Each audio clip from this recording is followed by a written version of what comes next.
आशीष माहेश्वरी हैं, blue ocean strategy के adviser से। उनसे बाजार की चाल समझ लेते हैं कि इंडेक्स को लेकर क्या लग रहा है यहाँ से और आगे किन शेयरों पर फोकस करना चाहिए। आशीष जी, सबसे पहले इंडेक्स में बताइए, जिस तरह की तेजी दिख रही है, आगे क्या ये तेजी कंटिन्यू है? मोमेंटम आपको लग रहा है कि बरकरार रहेगा, ये तेजी आगे और बढ़ेगी यहाँ से? बिल्कुल, मैं आपकी बात से सहमत हूँ। जो बाज़ारों में मोमेंटम बना हुआ है, तो वो जो भी बाज़ार को चिंताएँ थी मैक्रो इकोनॉमिक और जो जियोपॉलिटिकल इश्यूज़ की, वो सब उन्होंने पीछे छोड़ दिया है। तो अब ना बाज़ार को बहुत ज़्यादा चिंता है तेल के प्राइसेज़ की। आपने देखा होगा क्रूड के प्राइसेज़ में गिरावट ऑलरेडी आ गई है। दूसरा, ऐसा लगता है कि ईरान-इज़राइल को लेकर कोई शॉर्ट टर्म में कोई बहुत ज़्यादा इसे बड़ा वॉर जैसी सिचुएशन पैदा होगी। तो बाजार अभी अपने डोमेस्टिक फंडामेंटल्स की तरफ नजर कर रहा है, और चूंकि ये रिजल्ट का महीना है, तो काफी जो बाइंग रह गई थी लोगों की इस जियोपॉलिटिकल इश्यूज के चलते हुए, तो वो बाइंग बाजारों में आ रही है। और मेरा मानना है कि जल्दी आप 22,500 का निफ्टी क्रॉस होता देखेंगे। 500 का निफ्टी जल्द दिख सकता है, आशीष जी ऐसा मानते हैं। चलिए कुछ सेक्टर स्पेसिफिक बातचीत कर लेते हैं। आशीष जी, क्या लग रहा है आज कहां फोकस करना चाहिए, किस सेक्टर पे, और उस सेक्टर में कोई टॉप ट्रेड हो आपके पास तो वो भी बता दीजिए। जी, मेरा मानना है कि जो मेटल का क्षेत्र है वो आउट परफॉर्म करता रहेगा, क्योंकि जिस हिसाब से कॉपर, एल्यूमिनियम, निकल के प्राइसेस में तेजी आ रही है, क्योंकि अल्टीमेटली एंड यूजर इंडस्ट्रीज इसको ज्यादा यूज कर रहे हैं। तो बिल्कुल मेटल एक ऐसा क्षेत्र रहेगा जहाँ पर बाइंग के मौके ढूंढने चाहिए। यहाँ पे जो मेरे दो टॉप पिक्स है, बीईडीएल और हिंडाल्को है। ऐसा ही मेरा मानना है कि जो रियल एस्टेट का क्षेत्र है, वहां पे भी अभी निवेश के मौके ढूंढे जा सकते हैं। और यहाँ पर डीएलएफ में हमने देखा है काफी गिरावट ऑलरेडी आ चुकी है। तो डीएलएफ और इसके अलावा जो सनटेक रियलिटी है, जिसने काफी अच्छे अपने सेल्स के आंकड़े दिए थे Q4 के, तो उस स्टॉक पे भी नजर रखी जानी चाहिए। क्वार्टर और लास्ट ईयर के सितंबर के क्वार्टर, क्या वजह है और आगे किस तरह की स्थिति आप देख रहे हैं केआरबीएल में, और इन्वेस्टर्स के लिए क्या सलाह है केआरबीएल में? जी, इनफैक्ट यदि स्टॉक प्राइस देखें तो पिछले साल उन्होंने बायबैक किया था 500 रुपए के प्राइस पर, और लास्ट ईयर करीब 350 करोड़ रुपए निवेशकों को वापस किए थे डिविडेंड और बायबैक के फॉर्म में। पर तभी स्टॉक पे कोई बहुत ज्यादा परफॉर्मेंस देखने को नहीं मिला, क्योंकि मुझे लगता है कि जो लास्ट ईयर का रिकॉर्ड परफॉर्मेंस आ गया था, कि जहाँ 460 करोड़ से बढ़ के प्रॉफिट 700 करोड़ रुपए तक पहुंच गए थे, तो कोई इस साल भी मेरा मानना है उसी के आसपास प्रॉफिटेबिलिटी कंपनी की रहने वाली है। कोई बहुत ज्यादा ग्रोथ जैसा आप भी कह रहे थे कंपनी में अभी टाइमिंग नजर नहीं आती है, क्योंकि जो गवर्नमेंट भी काफी प्राइसेस को अंडर चेक रख रहे हैं, और कंपटीशन भी बासमती में केआरबीएल के साथ में दूसरे प्लेयर भी अग्रेसिवली पर्टिकुलर बासमती राइस को पुश कर रहे हैं। तो मुझे लगता है कि एक थोड़ा कंपटीशन का प्रेशर है, प्राइस कंट्रोल के जो गवर्नमेंट ने मेजर लिए उसके कारण से प्रॉफिटेबिलिटी पे फर्क पड़ रहा है। तो मैं अभी न्यूट्रल हूँ स्टॉक को लेकर। मैं वेट करना चाहूंगा इस क्वार्टरली नंबर्स के लिए, इससे पहले कोई पॉजिटिव या नेगेटिव रिकमेंडेशन।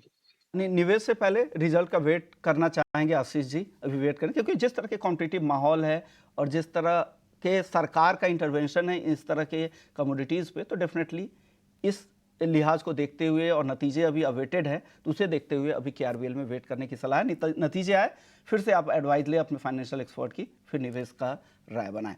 थे नेस्ले की, नेस्ले के बेबी फूड्स में ज़्यादा चीनी का मामला अब जोड़ पकड़ता जा रहा है। नेस्ले ने बेबी फूड्स में चीनी की मात्रा को लेकर सफाई दी है। इसके बावजूद कंपनी के शेयरों में गिरावट जारी है। कंपनी ने क्या सफाई पेश की है, बताने के लिए जुड़ रहे हैं हमारे सहयोगी समीर दीक्षित। दिग्गज कंपनी नेस्ले के खिलाफ गंभीर आरोप लगे हैं।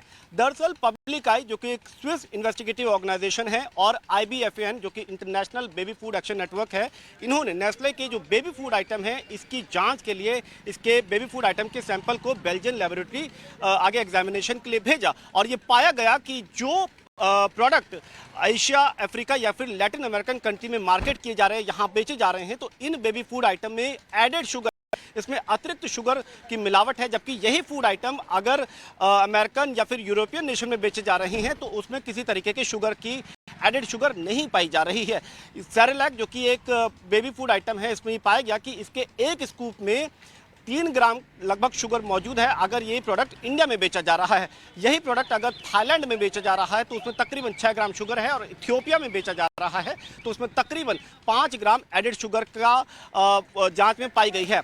लेकिन दिलचस्प बात यह है कि यही बेबी फूड आइटम अगर अमेरिका या फिर यूरोपियन नेशन में बेचा जा रहा है तो उसमें इस तरीके का कोई एडेड शुगर नहीं है।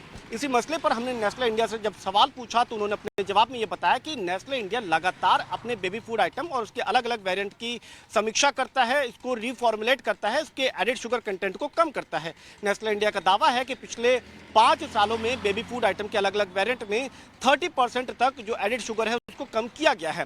लेकिन अगर बड़ी तस्वीर देखें तो नेस्ले इंडिया का भारत में जबरदस्त पकड़ है एफएमसीजी मार्केट में। अगर आंकड़ों के लिहाज से देखें तो सिर्फ साल 2022 में नेस्ले इंडिया की जो सेल्स है वो $250 मिलियन के पार गई थी। लिहाजा नेस्ले इंडिया एक बड़ी कंपनी है और ऐसे में जो गंभीर आरोप लगे हैं इसका मतलब है कि नेस्ले इंडिया को या नेस्ले को काफी सवालों के जवाब अभी देने बाकी हैं। शुक्रिया समीर। लेकिन चलिए एक और बता दें कि नेस्ले के बेबी फूड्स में ज़्यादा चीनी के मामले को लेकर स्वास्थ्य मंत्रालय ने चिंता जाहिर की है। सरकार इस मामले की जांच कर सकती है। इस पर ज़्यादा जानकारी के साथ हमारे साथ हैं सुमित चतुर्वेदी। सुमित बताएं। नेस्ले इंडिया की जो ये बात सामने आई है कि नेस्ले वर्ल्ड की सबसे बड़ी फूड प्रोडक्ट्स कंपनी भारत में अपने बेबी प्रोडक्ट्स में यानी कि मिल्क प्रोडक्ट्स में और सीरियल्स में शुगर और हनी ऐड करती है, चीनी और शहद ऐड करती है। इसके बारे में बहुत से कंसर्न्स आए। सरकार जो है अब इसमें देख सकती है क्योंकि ऐसी प्रैक्टिस क्यों डेवलप नेशंस जो विकसित देश हैं उनमें नहीं हो रही और भारत जैसे देशों में हो रही है। ये एक चर्चा का विषय है, ये एक कंसर्न भी है। जैसे रिपोर्ट्स आई हैं कि नेस्ले ये करता है कि भारत में जो अपने ये उत्पाद है बच्चों के लिए खासतौर पर उनमें चीनी और हनी ऐड करता है। तो ये क्यों करता है और ऐसा क्यों माना जा रहा है, इसमें आगे और देखा जा सकता है। सरकार इसका संज्ञान ले सकती है और इसमें और भी इन्वेस्टिगेशंस का आगे जाकर ऑर्डर जारी कर सकती है। पर अभी की बात करें तो सरकार में ये चिंता का विषय है। ये जो रिपोर्ट आई है कि इस नेस्ले ऐसा करता है पूरी दुनिया में और भारत में जबकि ये चीज़ अलाउड है और बाकी जगह अलाउड नहीं है, ये एक बड़ी चर्चा का विषय है। देखने वाली बात हो कि कैसे ये प्रैक्टिस सिर्फ नेस्ले की नहीं, पहले भी कुछ हफ्ते पहले बॉर्नविटा का आया था कि बॉर्नविटा कैसे अपनी इसको एक हेल्थ प्रोडक्ट की कैटेगरी में रखता है और ई कॉमर्स वेबसाइट पे बेचता है।